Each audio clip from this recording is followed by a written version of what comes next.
Well, good morning, Sun Worshipers. This is George McClellan coming to you from FYN TV, North Georgia's only live internet talk show. It is Monday, and it is cloudy outside, but not rainy. It's not cool. It's not cold. It's a beautiful day in North Georgia. We had our savage winter last weekend, and now we are expected to enter springtime. The bulbs are already moving underground to start poking their little heads up, and gladiolas particularly. This warm weather is very good for those kind of plants. We just followed the Katie Sassine show, and she had her subjects to talk about. If you want to call me and talk about anything I have to say or I have said, you can call me at 9700, 706-889-9700. Or you can email me, george@fetchernews.com. In headlines today, Trump has sucked all the air out of the media. The controversy with the media is where is Trump going to have the White House briefing room? Apparently he's moving it to another building. I've heard talk today, I'm not familiar with that building, but I've heard speaking today that it's probably not a good idea, not because it's not good to move him out of the White House, the media, but because the building they've selected allows the odd reporter to wander anywhere he wants to go, and that could be mischievous. So the idea is to keep him corralled where you can keep an eye on him, and that's the White House briefing room. Trump wants to double the size of that briefing. He wants to include bloggers. Maybe one day I'll get there, I don't know.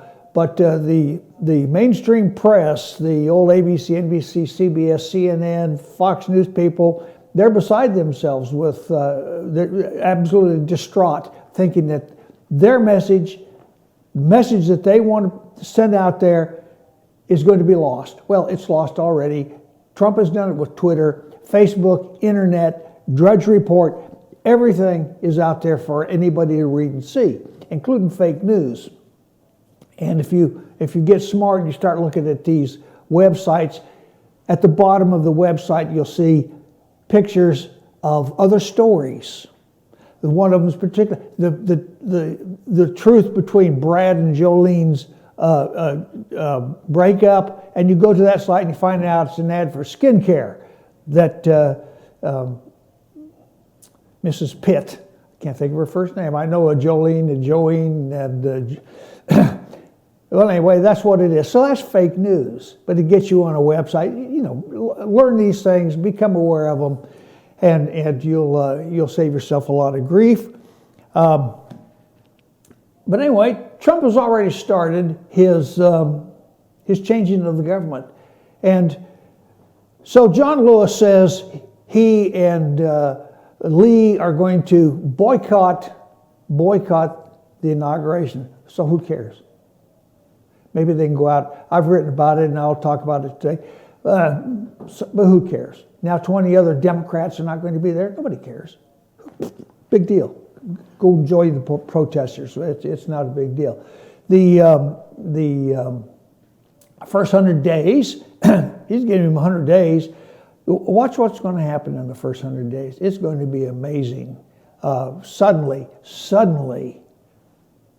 profits will grow, businesses will start up. He's going to just wipe away all of these niggly little regulations that bureaucrats have put in to suppress and suffocate entrepreneurism. Entrepreneurism is what America's all about, has been all the time. You want a little business, you make a little business. You don't need some bureaucrat telling you that you can or cannot do this because it might endanger a bumblebee or a earthwort somewhere. Silly nonsense, and we got to get rid of that. Common sense. First 100 days of Donald Trump's presidency will set the tone for the next 4 to 8 years. Paul Ryan said, Trump was a man of action. He certainly is. Trump plans to hit the ground running. He's already running. When he arrives when he hits with Friday, he's running at full speed, and watch what happens. Trump plans to hit the ground running with an ambitious reset of American trade policy and sweeping government reforms. an entire new cabinet, 4,000 new hires, and a new Supreme Court justice are coming quickly, very quickly. Democrats are powerless to stop it. Thank you, Harry Reid. He made that possible. We're talking about the inaugural traditions. Traditions are, of course, as we know, things that we do continuously all the time, every time for years and years and years, and they rarely change. 4 ways Trump will keep the inaugural tradition, and 4 ways he'll break them. Despite the convention-shattering nature of President-elect Trump's path to victory, his inauguration this week promises to be a relatively traditional affair. Well, particularly because most of Hollywood won't be there.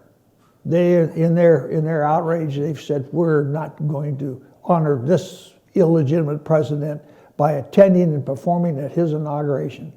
Well, Hollywood has enough, the music industry in the event has enough conservatives who do want to participate and will participate, but it's not going to be a big Hollywood show anymore. Trump wants to get to work. He's having, 3 balls instead of 20 or 18? What did Obama have, 18 balls? And he shows up at every one, spends an hour, and then moves on. Well, he spends 30 minutes or less, then moves to the next ball. And that's not going to happen. Trump's going to have 3. Let's have fun, celebrate, have a glass of champagne, and then we'll get this show on the road. We got some heavy work to do and get started. The article says Trump scales back inauguration, the hoopla, and focuses on getting to work, and that's what he wants to do. For all the theatrics Trump has embraced in his campaign and in his life, the ceremonies honoring his inauguration this week will feature traditions, modesty, and a focus on the future, planners say. He's eager to get to work. Modesty. How about Miley Cyrus? Who would ever have her or want to have her as a performer at an inauguration? She's the least modest creature that has come out of Hollywood since Madonna. Madonna, Jesus. Trump plans for an action-packed day 1 in office. For the first 2 hours after President-elect Trump takes the oath of office on 20 January, that's this Friday, mind, he will toast his inauguration with a lavish lunch and celebratory parade down Pennsylvania Avenue. But Trump will probably fill the rest of his 24 hours in office by demolishing his predecessor's legacy, which he has promised to reverse almost completely once he is sworn in on the steps of the U.S. Capitol. To that end, we all think first of Obamacare. Yes, Obamacare is already gone. Both the House and the Senate have voted to repeal it. It simply needs to go to Trump's pen, and it's a done deal. On top of that, Obamacare is dead anyway. Nobody can afford it.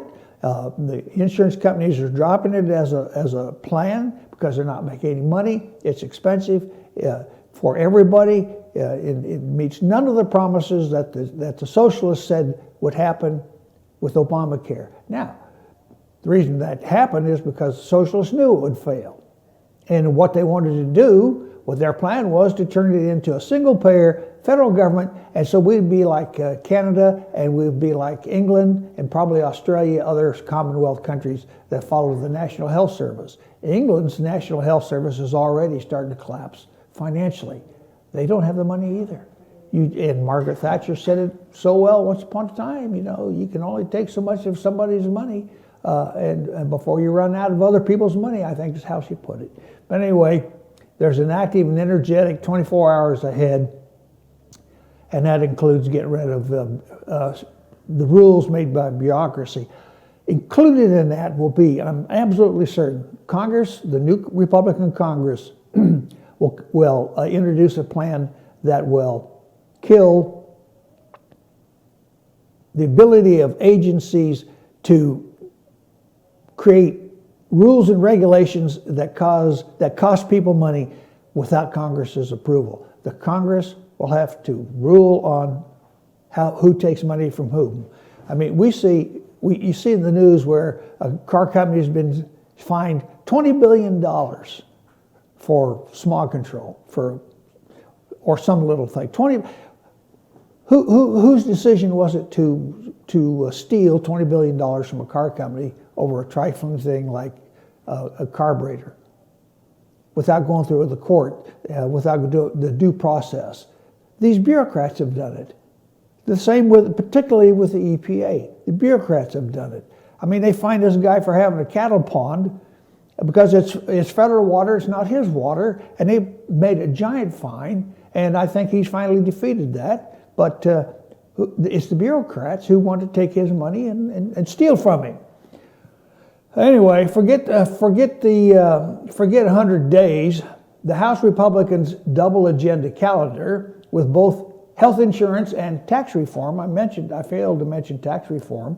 On the deck, House Republicans plan to double the 100-day timeline that lawmakers have traditionally promised for implementing new agendas. The Trump team is now endorsing the timeline. And if we move ahead, we'll see what that entails. 100 days to 200 days. Yes, they have a lot to do. And what they're really doing is they're dampening down the expectations. We can't do it in 100 days, but we can certainly do it in 200 days. With both health insurance and tax reform, House Republicans plan to double the 100-day. Lawmakers hope to complete major items on their wish list within 200 days, a schedule that will give them a more realistic timeline to repeal and replace Obamacare and overhaul the tax code, but a slower pace than originally promised by President-elect Trump. That's fine. Trump's team will do well with that. According to a GOP aide, leaders described the 200-day timeline as a calendar to help keep the agenda moving. The Trump team is now endorsing the timeline. It's good that they're coming aboard together on these ideas. The Republican calendar aims to repeal and replace parts of Obamacare by March, while leaders told rank and file they want to complete tax reform before the August recess. GOP leaders have been using the ticking clock to discourage internal fighting and to speed along passage of legislation. Rank and file Republicans, for instance, have become increasingly concerned over a measure to repeal Obamacare, and Republican leaders are eager to stem a revolt. The message was, let's get this done so we can move on to tax reform. So anyway, they have a plan. They know what's going ahead. And even today, I think, or it was yesterday, Donald Trump said that the health care plan of the Republican Party is complete and ready to replace Obamacare. I can hardly wait. I want to see how they do that. There will be, like everything that changes, there will be problems, but so big problems, maybe not as big as when Obamacare was introduced and upset a perfectly good functioning, but not wholly complete healthcare system that we had at the time. And so there we are, we're at that point. And let me see what else I got here that is I wanted to talk about of interest. We haven't talked about Betsy DeVos. Betsy DeVos, one of the millionaires or billionaires who has accepted the post of Secretary of Education. Her job, of course, is to eliminate the Department of Education. You can't just close it down, but you can atrophy it. And that's how these agencies are to be controlled. They have to be atrophied.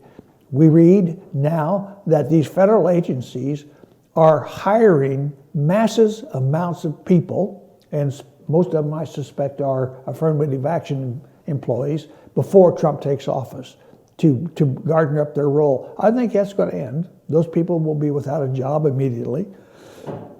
And we'll see. We'll see, because they're just adding people just to grow the size of government. Government is like a creature that feeds on itself, and it cannot reduce itself. It has to keep growing, and we see that all the time. That's why we have all these problems with with corrupt politicians. You cannot earn money and stay healthy in your job if you're not receiving money from lobbyists and corporations and other places They try to hide it, but corruption comes out and exposes them. And we all see it, we all know it, and that is the swamp that these creatures live in. So anyway,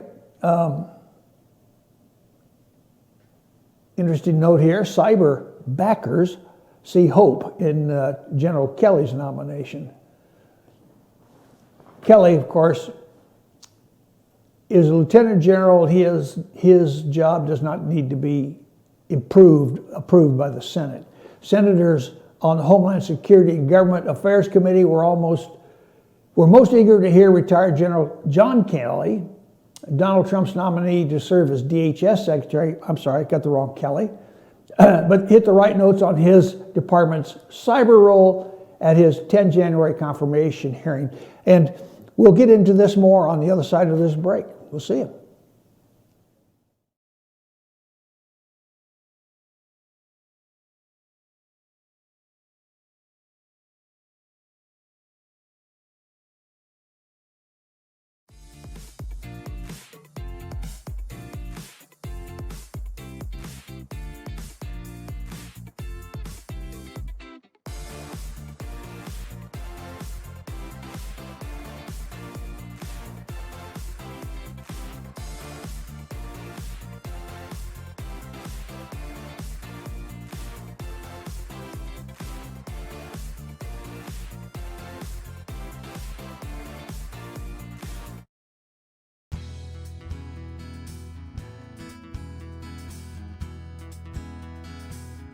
Hello, my name is Chad Watkins. I'm the manager at Larry's Body Shop. We are a family-owned and operated business and have been serving the North Georgia area since 1978. We are located at 1216 Progress Road in LOJ, Georgia. Our shop specializes in collision repair and we work with all major insurance companies. Larry's Body Shop is ICAR Gold, the highest role of training recognized by the collision repair industry. It is estimated that only 10% of collision shops meet these standards. Our shop consists of state-of-the-art equipment such as laser measurement system, down-drive spray booth, spot and MIG welding equipment. All of our paints are mixed on-site so that we can guarantee your paint to match every time. I know that having an accident can be a stressful event. We take pride in making sure our customers are satisfied with the repair of their vehicles. Our waiting area is clean and comfortable with free Wi-Fi and refreshing beverages. So if you're in an accident, stop by and see us at Larry's Body Shop.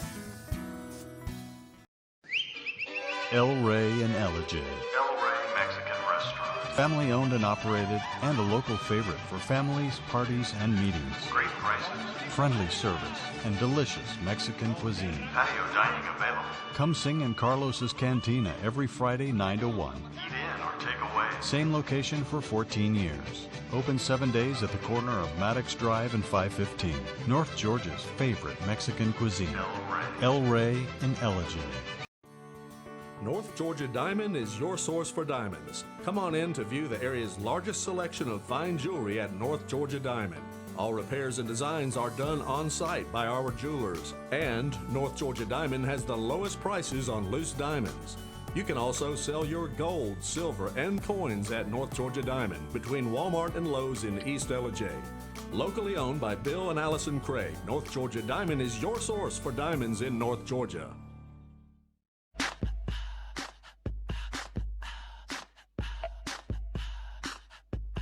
What you gonna do with all that junk?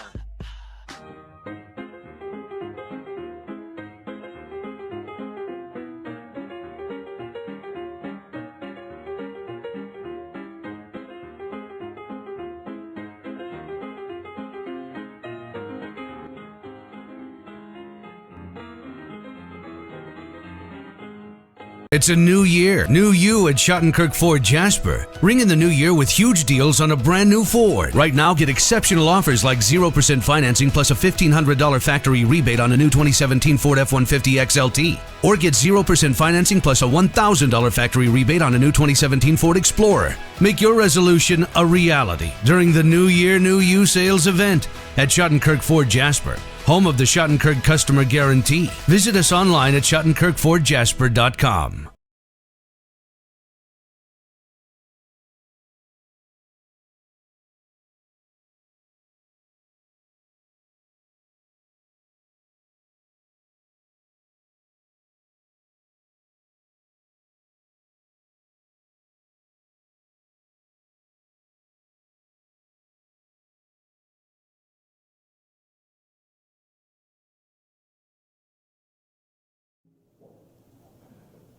Welcome back, fun lovers.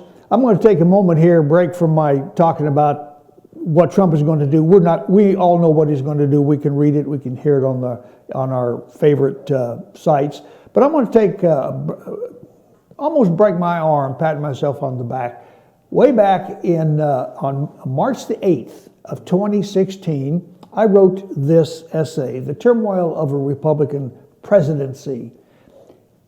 Has it dawned on anybody yet the supreme importance of not only defeating the Clinton machine in the general election, but of neutralizing at the same time the influence of Mitch McConnell, Karl Rove, Paul Ryan, and etc., if either Ted Cruz or Donald Trump succeeds to the presidency? There is a revolution going on, and we must be prepared to support it. In the event of that happy outcome, we would still face 4 years of complete internal turmoil of criminal accusations, character assassinations, claims of infidelity, and party-destroying antics that can only weaken our will to resist the further encroachment of socialism and jihadism. I believe the GOP elites, upon resignation to the fact that a non-company man, Cruz or Trump, will become the commander-in-chief, will respond like a sabotage cell of secret anarchists and move to underhandedly undermine every effort of the new president to make the changes he promised he would. What weapon will they use? Why, the Constitution, of course. Yes, the same one they refused to use against the odious Obama. The thing about political promises is that the winner must bring his party along with him. If not, he faces two enemies: the Democrat progressives and the big government party of corrupt Republicans, who will, more than likely, unite together tightly with the progressives to resist their common enemy, be it either Trump or Cruz. We have the Never Trumpers, and now we have the Never Changers, same group. The new president must act quickly using his own selected people, and don't we see that happen? Look at his selection for his cabinet jobs. Just like Obama did, to swiftly occupy the bullpit and enact his programs, making them fait accompli. The resistance will be furious. The new president must then expose those politicians in our party, or threaten them with exposure, for their own malfeasance until he shall obtain their compliance. That's the game of politics, and that's how it's played. It's a brutal, tough playing field, and it must be won. Now, we can thank Harry Reid, as an aside, for making it easier for us to win with his ruling in the Senate, the nuclear option, as he called it. Trump has the instinct to succeed and the killer skills to do so. Ted Cruz probably does too, but with more subtlety. I do not foresee either cooperation or harmony in the party, even if that scenario should happen. Ergo, the importance of real conservative activists, Tea Partiers out here in the boondocks, understanding the voting records of their local representatives and senators, and getting the local voters to agree with them. Remember, those politicos not already corrupted will still be forced to comply with the corrupt leadership if they are to receive the political favors of power and control that comes with compliance. Those already corrupted will fight to keep it. Bet on it. Non-conservative incumbents will be replaced. What is sorely needed are men and women of sound judgment and moral character who will not ignore the Constitution and submit to the siren call for wealth and power, but will do what is best for America and real Americans. We absolutely need representatives and senators who realize that America is broke, that fiat money is like monopoly cash, of no value except to the players, and that a debt of $19+ trillion represents a fading America, one not drawing experience from its history, but living today off the potential earnings of its enslaved children for tomorrow. We are not, or are we not, in fact, shackling them, our children, to slavery, even those not yet born, with our unholy spending practices of today. They will never overcome it. Never, never, ever overcome it. And America will irrevocably become a third world country over which other expanding nations will battle. We are now governed by contemptible rubes who think they are better off than us, know more than us, and can fix the problems they made better for us. Now, how's that going for us? I don't think it's going very well. I wrote that in March 2016, almost a year ago. And where are we today? I love this. I'm going to go back and bring you up to date with a new vision.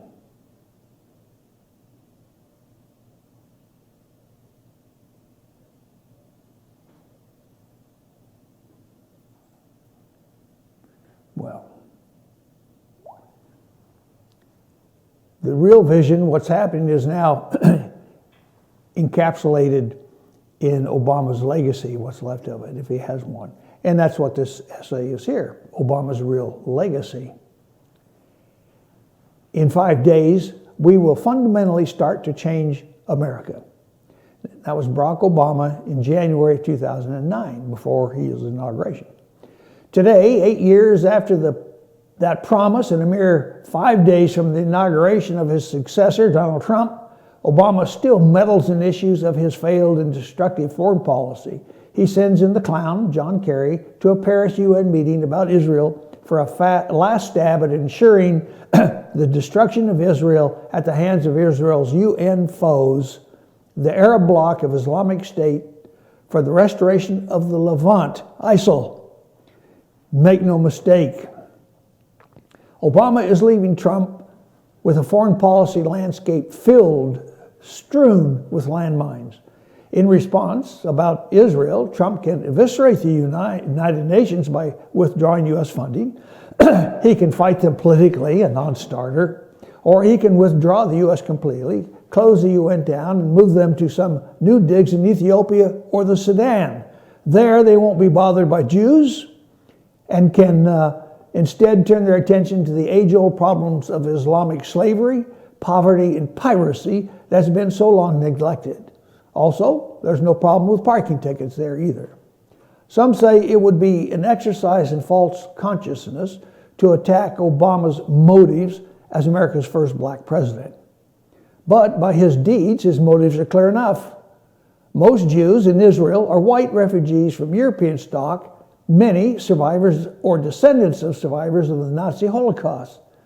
Obama has displayed a clear antipathy against anyone who is white, regardless of their history of being oppressed. Embedded in his promise to fundamentally change America was his clear intent to change the whiteness of America, of America's original European immigrants, and their religion by fostering the mass invasion of brown people and their religion, Islam, into America as a replacement. America is on the threshold of a civil war. I believe that. The gigantic debt Obama amassed and left for Trump cannot be repaid. It couldn't be repaid even if Hillary were president. When the collapse comes, the New World Order will blame it all on Trump, on conservatives, on nationalism, and on populism, and maybe all collectively. Not all the progressives or the Marxists who created all this mischief. They won't be blamed at all in the first place. So in desperation, the sheep out here, the unknowing, the flyover country people who believe the NBC, CBS News, they will heed to the siren call of the one world order like sheep for their shearing. Sadly, Obama will not be there to take the blame. Happily, Obama will not be there at all. But he will stand in the shadows and point his bony finger of accusation at Trump, shoot arrows of divisive mischief at the Republican Congress as they attempt to dismantle and correct his destructive policies, and rely on the smattering of Democrat politicians that are left to obstruct Trump's advancement as best they can. But I fear it might be too late. Obama, as we have come to realize, accepts no blame for his failures, but denigrates any Republican success, like winning both houses of Congress, like winning the presidency, And they accuse him, and he attributes those to the failures of others who did not understand his message. He didn't make himself clear. For Obama, there is always an excuse for his opponent's successes, never an acceptance of his failures. Obama's real legacy lies in the numbers. How many states are now Republican? 33. How many Democrat politicians still remain in Congress? How many Democrats hold legislative bodies in the 50 states? How many black lives are taken on the streets of Chicago, Baltimore, and Detroit? Obama's round of self-congratulatory farewell speeches is for him and him alone. His ego demands it. His dwindling number of followers, despite the fake news reports about his popularity, can only whine, protest, and complain about their progressive losses, but they can only have one person to blame: Barack Obama himself. He alone has effectively destroyed the Democrat Party. That's his legacy. It's in the numbers. Let's hope so. So there was my first promise of almost a year ago, and the results of it now. Did you know, in his 8 years of office, his lordship has cost the American taxpayers $97 million just to travel to Hawaii and his other vacation spots. $97 million.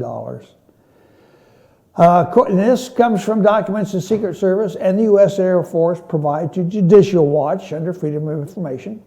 Some of the expenditures in the $96,938,882.51 total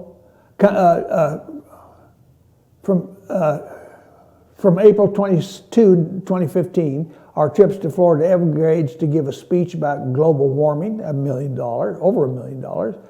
In October 2015, a fundraiser trip to San Diego, that was $2,181,000.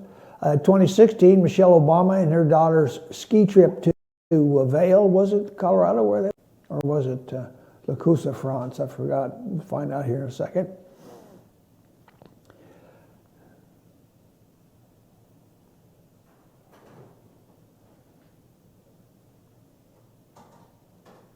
Well, anyway, got to ask, what 8 years of vacation? Now, I don't think he's traveled more than I have, but he's traveled faster on his own airplane, on our own airplane. But there we are. A ski trip to Aspen, Colorado. That cost $222,000. Secret Service cost for that trip alone was $165,000, and that's cars, moving cars, salaries, hotel rooms, feeding these people. In March 2016, his trip to Cuba and Argentina was $7 million. June 2016, Michelle Obama and daughter's trip to Morocco, Spain, and Liberia. That was less than $500,000. July 2016, for Hillary Clinton to accompany Obama on North Carolina campaign trip, $360,000. Now, Obama should pay for that out of his household budget, and Hillary Clinton's campaign fund should pay her half of it as well. And in August, just last August, a vacation trip to Martha's Vineyard was $450,000. Judicial Watch reported that the Obama's notorious abuse of a presidential travel perks wasted military resources, stressed the Secret Service, and added up the final costs of Obama's unnecessary vacation and political travel to over $100 million. President-elect Trump can immediately save taxpayers' money by reforming presidential travels. Well, how about that? So we're constantly as Obama is leaving office, his veil of protection is starting to drop away, and we are starting to see more and more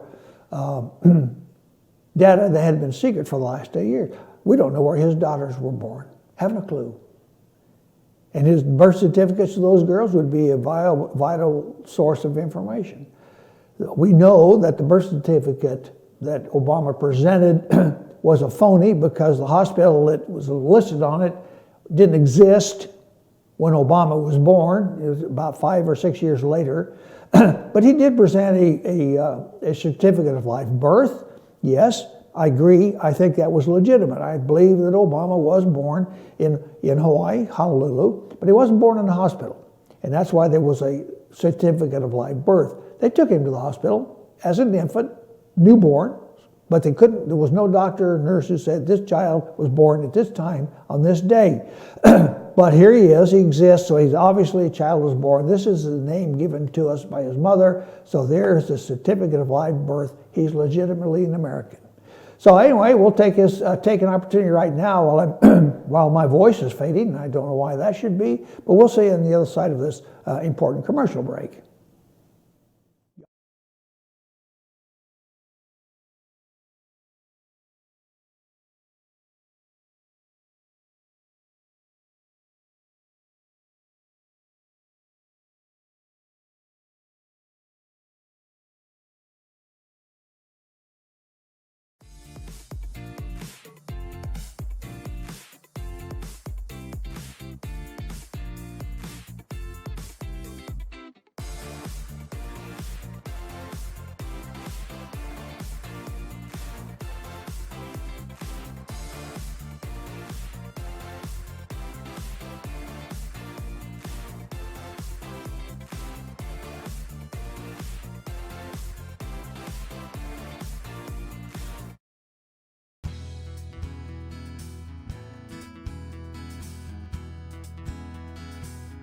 Hello, my name is Chad Watkins. I'm the manager at Larry's Body Shop.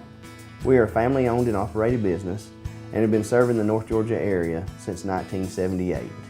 We are located at 1216 Progress Road in LOJ, Georgia. Our shop specializes in collision repair and we work with all major insurance companies. Larry's Body Shop is ICAR Gold, the highest role of training recognized by the collision repair industry. It is estimated that only 10% of collision shops meet these standards. Our shop consists of state-of-the-art equipment such as laser measurement system, down-drive spray booth, spot and MIG welding equipment. All of our paints are mixed on-site so that we can guarantee your paint to match every time. I know that having an accident can be a stressful event. We take pride in making sure our customers are satisfied with the repair of their vehicles. Our waiting area is clean and comfortable with free Wi-Fi and refreshing beverages. So if you're in an accident, stop by and see us at Larry's Body Shop. El Rey and Ellijay. El Rey Mexican Restaurant. Family owned and operated and a local favorite for families, parties, and meetings. Great prices. Friendly service and delicious Mexican cuisine. Patio dining available. Come sing in Carlos's Cantina every Friday 9 to 1. Eat in or take away. Same location for 14 years. Open 7 days at the corner of Maddox Drive and 515.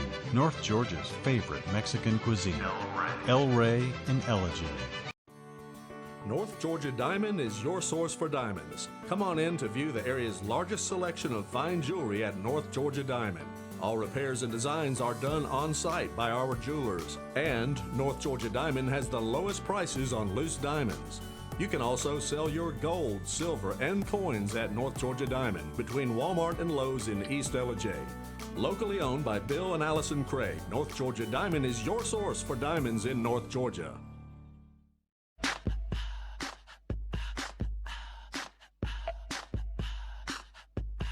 What you gonna do with all that junk?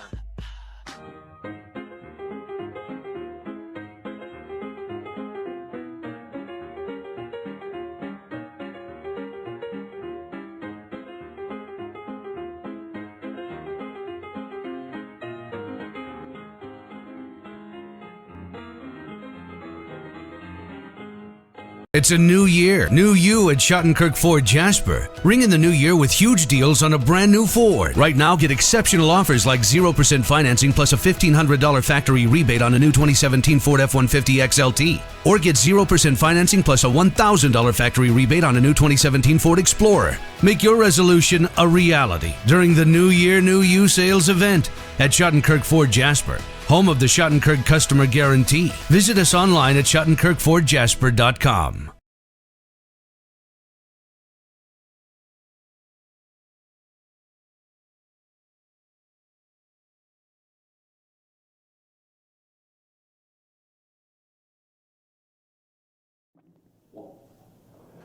Well, welcome back to the third and final portion of my George's Opinion Hour. Before I forget about it, I want to alert you to a program that's coming up. It's Travels with George. They're compilations of my America Through a Windshield series, but we're going to have a little 30-minute show once a day for a week, every month. It'll be a new show every week, and I want to alert you to it. We haven't got a start time yet because we're still organizing a producer here and getting our photographs together and getting the text ready, but we're moving ahead in a positive direction. And I will take you to some places that should excite your imagination and make you want to get in your car and go there yourself. I travel every year. I go somewhere, and I will include in my travels trips to Russia, trips to Spain, trips to the Balkans, which is the former Yugoslavia, where I lived there for a year. Egypt, I'll include Egypt, and I'll even include my trip to Jordan in these episodes. So hang around. We got a couple of years worth of probably some pretty good viewing here if you like it. And the first show might start off a little rough, but that's just me getting into learning how to do it. And we'll do it right here in this studio. We'll have the pictures behind us on the wall that I want to talk to you about. And I want to just let you know that it's coming,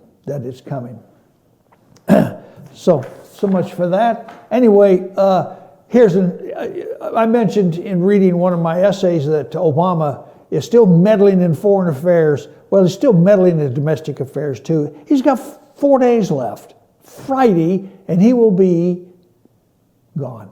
Thank God. But Obama has used his executive power to grant clemency and pardons to thousands of federal prisoners, rushing to get them done before President-elect Trump takes office and grinds everything to a halt. Through his clemency initiative, which he launched in 2014, Obama has commuted the sentences of 1,176 felons, and he has also granted an additional 148 pardons. Neither Trump nor his transition team have said how his administration will address Obama's clemency initiative, but based on how he campaigned as the law and order candidate, we can expect Trump to have a completely different view of the judicial system. Trump has spoken extensively how he wants to change the nation's crime policies, both which when he gave his law and order speech in August and when he released his 100-day action plan last October. How many read his action plan? Just think about it. Look it up on the internet. 100-day action plan. And you'll know what Trump's going to do. Read those things. I'm going to support more police in our communities, appoint the best prosecutors and judges in the country, pursue strong enforcement of federal laws, and I'm going to break up the gangs, the cartels, and criminal syndicates terrorizing our neighborhoods. Trump said that in August. Let's look at that first sentence. I'm going to support more police in our communities. When he says he's going to support more police in the communities, I don't know exactly what he means. I remember that Bill Clinton had such a program to increase the number of policemen in the communities, and then the federal government paid for it for 6 months, and then that ended, and here is a community now facing bankruptcy because they're paying salaries to policemen they couldn't afford to hire at the beginning, and who want retirements, who expect retirements that they don't have in the end. So we got some problems here. This one has to be figured out, but it's been tried before, and one of the main problems right now is even recruiting policemen. I would hate to say, I would be willing, with my 43 years in law enforcement experience behind me, I would be willing to participate with the police department or a sheriff's office in some capacity, even patrolling. But I'm a little too old to take a bullet, and I don't want to do that anymore. And I've been in some horrible places around the world and have avoided serious injury. But if they have to call on old timers and retirees, there's a lot of us out here, and we're willing to help. We can take over office jobs and put those uniforms out on the street. But anyway, I digress a little bit. Trump said to every lawbreaker hurting innocent people in this country, I say, your free reign will soon come crashing to an end. Well, some did, and now Obama's turning them loose out on the streets again. In the same month, during a rally in Florida, Trump criticized Obama's clemency program, saying, some of these people are bad dudes. These are people out walking the streets. Sleep tight, folks. Well, no wonder there's a massive explosion in firearm sales. Did anybody buy stock in Remington or Ruger or Glock? Might have done. You might have done. There's some money to be made there. Trump has also criticized politicians, such as Virginia Governor Terry McAuliffe, who restored the voting rights of ex-felons. Well, why would a Democrat do that? One asks. Okay. And he spoke of his support of private prisons, calling the federal prison system a disaster. During the town hall meeting in March, private prison systems, nothing wrong with that. We privatized everything else. A lot of our TSA places in airports are privatized, not necessarily by government people, but by private security agency who do the bag smashing. We have more control over those than we do over government employees who you can't fire, short of actually committing crimes. But a private system, the prisons don't have to be, we've had some really nasty prisons in our life. And there's some of them are museums now, Sing Sing, I think, Alcatraz. So those prisons, you go in there and you know instinctively, those are not places you want to live. But anyway, the federal prison system is a disaster. It's a disaster because, one, the officers working there aren't paid enough to put up with the crap that they have to put up with. Two, prisoners go in there with attitudes. They're allowed to assemble as gangs in their groups, and then they create problems. That way, they become a political force themselves within the walls of the prison. And three, they have permitted cell phone communications, or they've snuck cell phone communications within. So all of these are problems that can be corrected. A person goes to prison not to be happy, he goes there to be punished. And that's what they should do, to be punished. In August, the Justice Department announced it would phase out the use of private prisons. That was August. That was Obama's wish. It's not going to happen. One possible tale of criminal justice under Trump would be Alabama Senator Jeff Sessions as the Attorney General of the United States. Sessions earlier this year helped block broader bipartisan drug sentencing reform in the Senate. One criminal justice reform and clemency advocate is optimistic Trump could keep Obama initiative alive. What's his initiative? If they're not in prison, then you don't need to fill them up. Okay, we shouldn't discount Trump's ability to do good regarding clemency. They are hoping, they are wishing up a tree. It's not going to happen. The current process is terrible, a broken business model. Trump recognizes that. Remember, Trump is a businessman.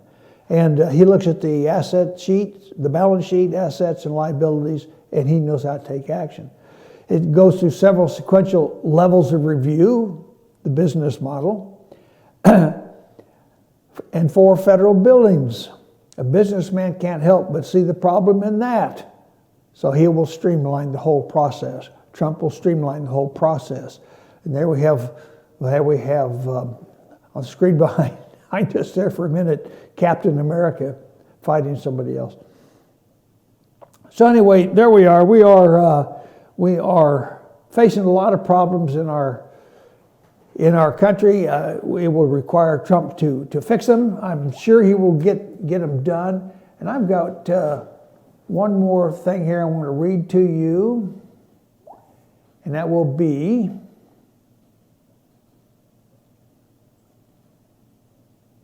yes.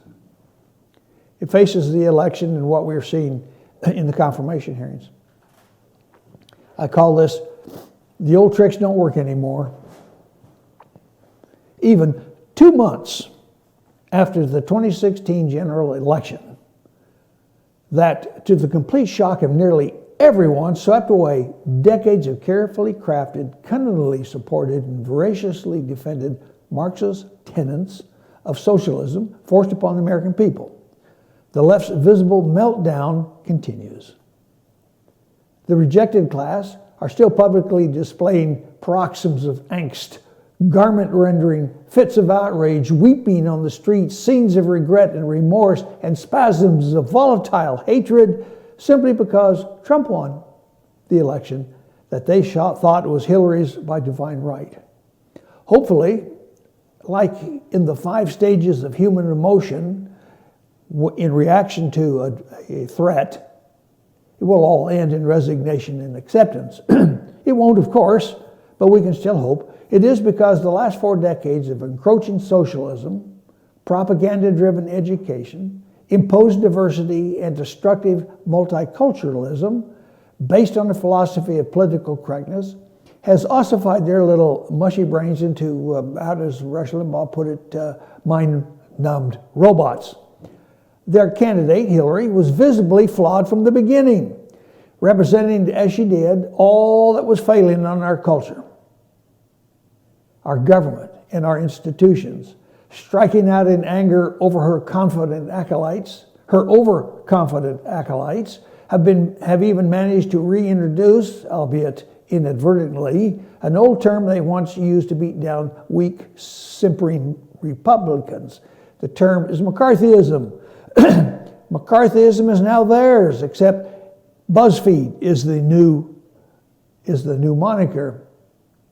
Now, for all you younger people out there who are unaware of the term McCarthyism, it comes from Uncle Joe McCarthy, a U.S. senator in the 1950s, who claimed the U.S. government was infiltrated by communists, and he held in his hand a list of the names he would soon expose. The fallout was enormous, unsubstantiated, and destructive to the political process, and did serious damage to the era of good feelings that once was in our politics. Decades later, some of McCarthy's claims were verified. There were indeed communist plants in our government, and there still are. And while McCarthy couldn't prove it then, time has proven him substantially correct now. But the negative term, McCarthyism, was set in concrete. And that's why we are where we are today. In any event, the damage was done.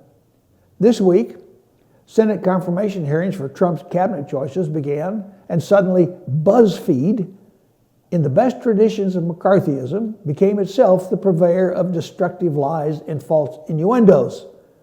It has proven the era of fake news is indeed alive and well. Unlike the 1950s, though, Americans are now aware of the old techniques from the Democrat playbook of dirty tricks, and instead of becoming outraged and cynical, are becoming aware and amused. BuzzFeed's supposedly explosive anti-Trump revelations allegedly came from foreign intelligence sources and were passed on to the FBI and the CIA. Senator John McCain personally claimed credit for this, as any good citizen should. The report quickly exposed as fake news is the best and latest example since McCarthy himself of just how low Trump's enemies will go to ruin his presidency, including from the Never Trump GOP crowd, even before it even begins. These people are not skilled enough, in my opinion. And these people are determined to maintain the corrupt status quo of their political sinecures, advance their desire to stay in the swamp of graft and corruption, and reap the rewards of being career politicians. And such false claims, the sole purpose of which is to destroy by innuendo and lies a person's reputation and adversely affect his or her ability to function without censure or approbation. It is deplorable and, if I judge the Donald correctly, actionable. In this era of fake news, BuzzFeed has reached new lows and has ensured its place as simply another Democrat rumor mill, not to be trusted It is the new McCarthyism vehicle for leftist haters.